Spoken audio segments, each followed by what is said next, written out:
lights changing, does that affect us at all?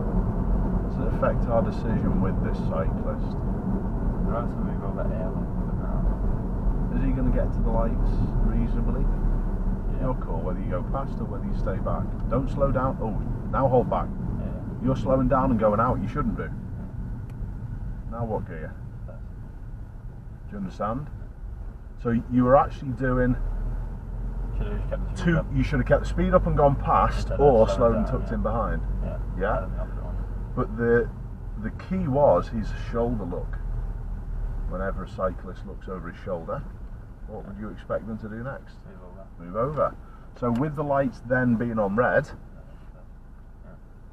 you made a perfect decision in the end. All good.